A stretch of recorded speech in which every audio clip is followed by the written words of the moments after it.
Hi guys, first வந்து பாத்தீங்கன்னா cooker எடுத்துருக்கேன். குக்கர் வந்து பாத்தீங்கன்னா பாசி பருப்பு நான் ஒரு 1.5 கப் வந்து சேர்த்துக்க போறேன். எதுக்குன்னா என்னோட ஃபேவரட் வந்து பாத்தீங்கன்னா பாசி பருப்பு அதெல்லாம் வாஷ் பண்ணிட்டு நம்ம என்ன ஆட் பண்ண போறோம்னு பார்க்கலாம் வாங்க. பாசி பருப்பு வாஷ் பண்ணிட்டு வந்தேன். சோ இப்போ வாட்டர் வந்து சேர்த்துக்கலாம். வாட்டர் வந்து சேர்த்தாச்சுங்க. சேர்த்துட்டு அதுக்கப்புறம் பூண்டு வந்து வச்சிட்டு இருக்கேன். பூண்டு வந்து சேர்த்துக்கிறேன். தேவையான அளவுக்கு பூண்டு சேர்த்துக்கங்க. நான் வந்து மீடியமாக தான் எடுத்துருக்கேன். அதுக்கப்புறம் பீட்ரூட்டு வாஷ் பண்ணி எடுத்து வச்சிருக்கிறேன். பீட்ரூட்டு இது எங்களுடைய ஃபேவரட்டுங்க. ஆனால் ரொம்ப டேஸ்ட் சூப்பராக இருக்கும். ஹெல்த்தியானது பீட்ரூட்டோட சேர்த்து சாப்பிடும்போது. ஸோ அதுக்கப்புறம் வந்து பார்த்தீங்கன்னா தக்காளி வந்து எடுத்திருக்கேன். தக்காளி வந்து பார்த்தீங்கன்னா கொஞ்சம் கூட தாங்க இருக்கணும். இல்லைங்க ஜூஸ் எடுத்துக்கலாம். தக்காளி கூட வந்து சேர்த்துக்குங்க. அதுக்கப்புறம் கல்லுப்பு தேவையான அளவுக்கு வந்து கல்லுப்பு சேர்த்துட்டு பாசி பருப்பு வந்து எனக்கு ரொம்ப பிடிக்கும் சாம்பார் வந்து சாப்பிட்றதுக்கு. ஸோ இது கூட கொஞ்சமாக வந்து பார்த்தீங்கன்னா ஆயில் வந்து சேர்த்துக்கிறேன். ஆயில் வந்து சீக்கிரமாக குக் ஆகிடும். ஸோ அதுக்காக தான் ஆயில் வந்து சேர்த்துக்கிறேன். இப்போ 2 விசில் வந்து பார்த்தீங்கன்னா வச்சு எடுத்துக்கலாம். அடுப்பு ஆன் பண்ணிவிட்டு நான்ஸ்டிக் பேன் ஹீட் ஆகிடுச்சிங்க. ஆயில் வந்து சேர்த்துக்கிறேன். ஆயில் எதுக்காகனா பீட்ரூட் கூட்டு பாசிப்பருப்பு கூட்டுக்காக ஆனியன் வந்து மலைச்சாரல் மாதிரி ஆனியனை சேர்த்துக்கலாம்.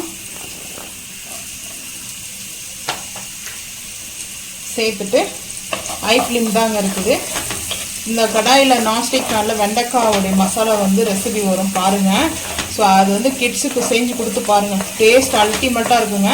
நீங்கள் லஞ்சுக்கு வந்து கிட்ஸுக்கு வந்துட்டு ரைஸ் குக் பண்ணி செஞ்சு கொடுங்க. அந்த மசாலா மிக்ஸ் பண்ணி வேறு லெவல் இருக்கும் டேஸ்ட்டு. ஸோ இப்போது ஆனியன் வந்து வதங்கட்டும் பார்த்துக்கலாம். ஆனியன் பார்த்திங்கன்னா வதங்கிட்டு இருக்குதுங்க.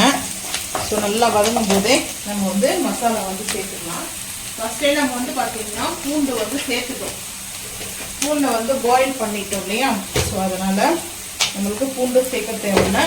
அப்படி வேணால் நீங்கள் சேர்த்துக்குங்க. அது உங்களோட விருப்பம் தான். நான் வந்து பெருங்காயம் எடுத்திருக்கேன். எம்டிஆர் பெருங்காயம் தேவையான அளவுக்கு பெருங்காயம் சேர்த்து வந்து நம்ம ஃபுட் எடுக்கும்போது ரொம்ப நல்லது. ஸோ அதுக்கப்புறம் இந்த கூட்டுக்கு மசாலா இந்த நம்ம கூட்டு மசாலா வச்சுருக்கேன். அதுக்கப்புறமா ரெட் சில்லி பவுடர்னு வந்து வச்சுருக்கேன். ரெட் சில்லி பவுடர் கொஞ்சம். ஸோ காஷ்மீரி மிளகாய் பவுடர் ஸோ சேர்த்தாச்சு. இப்போ பார்த்தீங்கன்னா அடுப்பு சிம் பண்ணிடணும். ஏன்னா ரெட் சில்லி பவுடர் சேர்த்ததுனால கருப்பாயிடும். ஸோ அதுக்காக தான் மெயினாக. இப்போது நல்லா வந்து மிக்ஸ் பண்ணியாச்சு. இந்த டைமில் நான் வந்து குக்கர்லேருந்து மாற்றிட்டு ரைஸ் வச்சதுனால அப்படியே சேர்த்துக்கிறேங்க. பாசி பருப்பும் பீட்ரூட்டும் நான் வந்து கூட்டு கொஞ்சமாக தண்ணி சேர்த்துக்கிறேன். கொஞ்சமாக தண்ணி சேர்த்துக்கிறேங்க. சேர்த்துட்டு இப்போ அப்படியே மிக்ஸ் பண்ணிக்கலாங்க. சிம்மில் தான் இருக்குது. ஐ ஃப்ளேம் வந்து பண்ணக்கூடாது. ஸோ அதனால தான் மெயினாக பார்த்தீங்கன்னா நான் சிம் பண்ணிட்டேன். இது அந்த சைடில் இருக்கிற அடுப்பு சிம் பண்ணிட்டேன். ஆனியன் வதங்கிட்டு இருக்குது. பொட்டேட்டோ லவருக்காக பொட்டேட்டோ மசாலா ரெடி ஆகிட்டு இருக்குது. ஸோ இப்போது சேர்த்துட்டு நான் என்ன செய்ய போகிறேன்னா கொஞ்சமாக பட்டர் வந்து சேர்க்க போகிறேங்க. அதாவது பார்த்தீங்கன்னா ரூம் டெம்பரேச்சர் தான் வச்சுருக்கேன் இந்த பட்டர் வந்துட்டு. ஸோ நல்லா மெல்ட் ஆகுது.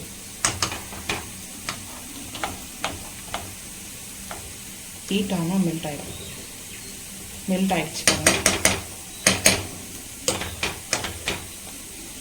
அதுக்கப்புறம் கொத்தமல்லி நல்லா ஒரு கைப்பிடி அளவுக்கு கொத்தமல்லி சேர்த்துட்டு மிக்ஸ் பண்ணிக்கலாம்.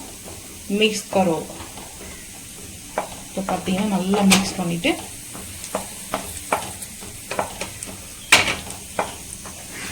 அவ்வளோதாங்க. இந்த மசாலா வந்து பார்த்தீங்கன்னா ரொம்ப சிம்பிள் தான். உங்களுக்கு வேணும் கூட்டு மசாலா வந்து கூட்டுக்கும் பொரியலுக்கும் நான் வந்து தனியாக மசாலா ஆட் பண்ணுவேன், ரெடி பண்ணுவேன். ஸோ வேணும்னா சொல்லுங்கள், அந்த ரெசிபி வந்து ஷேர் பண்ணுறேன். ஸோ இப்போ நம்ம வந்து பார்த்தீங்கன்னா இது போல் செஞ்சிட்டோம்னா இந்த வடை பாவ் பஜ்ஜிக்கு இது போல் நல்லாயிருக்கும்.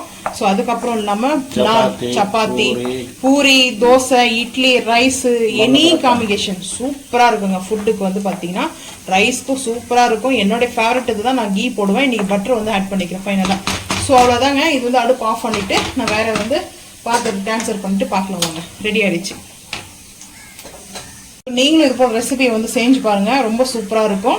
ஸோ இந்த ஒன் ரெசிபி போதுங்க, நம்மளுக்கு சப்பாத்தி, பூரி, தோசை, இட்லி, ரைஸ் எல்லாமே வந்து காம்பினேஷன், எனி காம்பினேஷனாக வந்துடும் உங்களுக்கு. ஸோ அதனால இது நல்லா ஒரு கூட்டாகவும் இருக்கும், ஒரு பொரியல் சேர்ந்த மாதிரி இருக்கும், தால் சாப்பிட்ற மாதிரி இருக்கும். ஸோ வந்து ஒரு 3 இதில் வந்து பார்த்தீங்கன்னா நம்மளுக்கு டேஸ்ட் அல்டிமேட்டாக இருக்கும்.